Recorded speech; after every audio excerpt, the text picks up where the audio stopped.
De retour à Entre nous, exclusivement sur les ondes de TV Rogers. Et nous, on aime ça, recevoir la jeunesse, surtout la jeunesse inspirante. Et avec moi, j'ai Mathilde Papillon, qui est une élève de l'école de la Salle. Elle a été récemment conférencière dans le cadre d'un panel sur l'éducation. Et justement, Mathilde, tu reviens de cette expérience-là le 9 novembre dernier.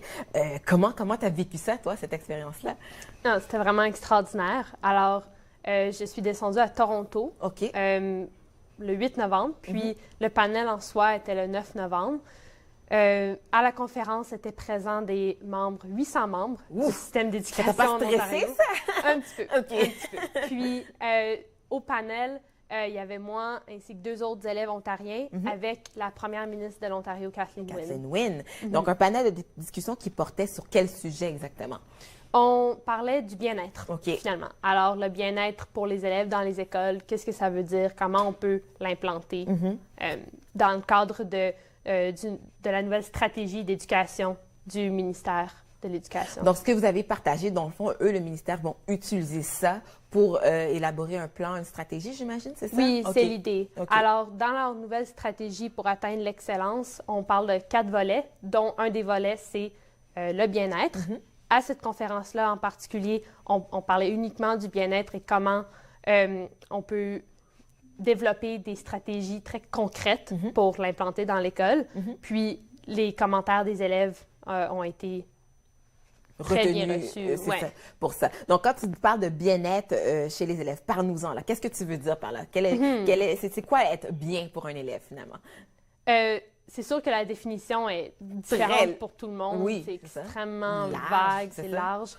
Pour moi, personnellement, c'est d'être capable de se sentir en sécurité, puis aussi être capable de s'épanouir à l'école. Alors, je pense que pour moi, c'est les deux facteurs majeurs au niveau des 4 dimensions de la personne aussi. Alors, intellectuelle, sociale, émotionnelle et physique.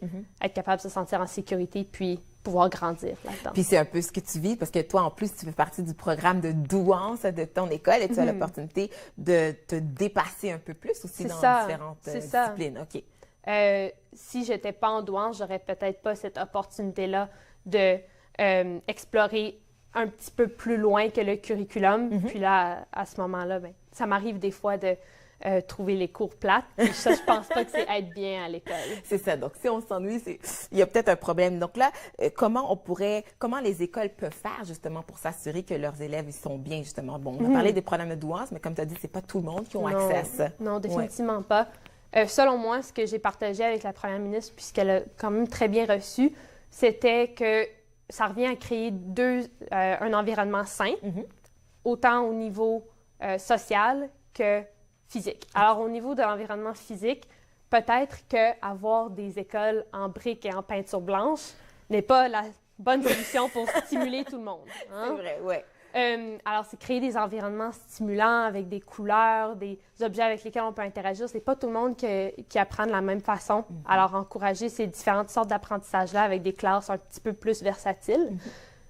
Puis, au niveau social, créer un environnement où l'élève sait où tourner pour des ressources. Les enseignants sont extrêmement occupés. Alors, c'est peut-être pas à eux d'avoir à s'occuper du bien-être des élèves.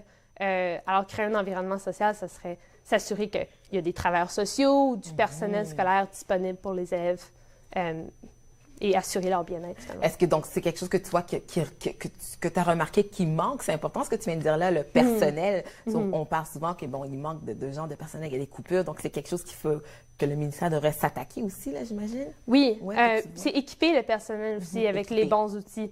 À De La Salle, on est très chanceux. On a une travailleuse sociale qui est extrêmement bien formée. On a des coachs du conseil qui viennent circuler dans notre école pour aider un peu.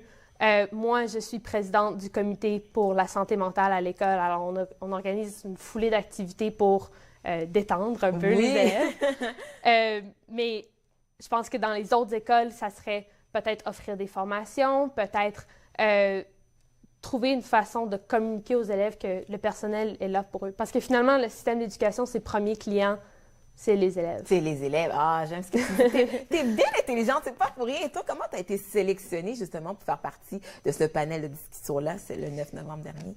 En fait, je fais partie du conseil consultatif ministériel des élèves. Oh là là, c'est un gros titre, ça, OK?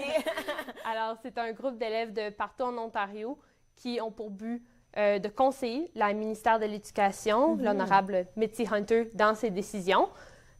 Puis, on a sélectionné 3 élèves de ce conseil-là pour discuter avec Mme Wynne du bien-être. Donc, toi, est-ce que c'est ton champ d'intérêt parce que là, c'est le fun que aussi jeune, tu décides de t'impliquer comme ça au niveau politique. Là, tu fais de l'art aussi. Est-ce que c'est quelque chose qui t'intéresse, toi, plus tard? Est-ce que tu as déjà une idée de ce que tu veux faire? Oui, en fait, j'aimerais poursuivre en sciences pour commencer. OK. Mais mon objectif à long terme, ce serait d'aller en diplomatie. Mais Wow. tous les gens que je respecte, mes idoles, finalement, c'est des gens qui ont commencé en sciences avant d'aller en relations internationales. Donc, écoute, c'est un bel exemple. Tu as quand même observé tes idoles, puis tu suis un peu le même parcours pour atteindre ton objectif. Écoute, Mathilde, tu es vraiment un bel exemple. Merci beaucoup d'être venue avec nous aujourd'hui. Merci à vous.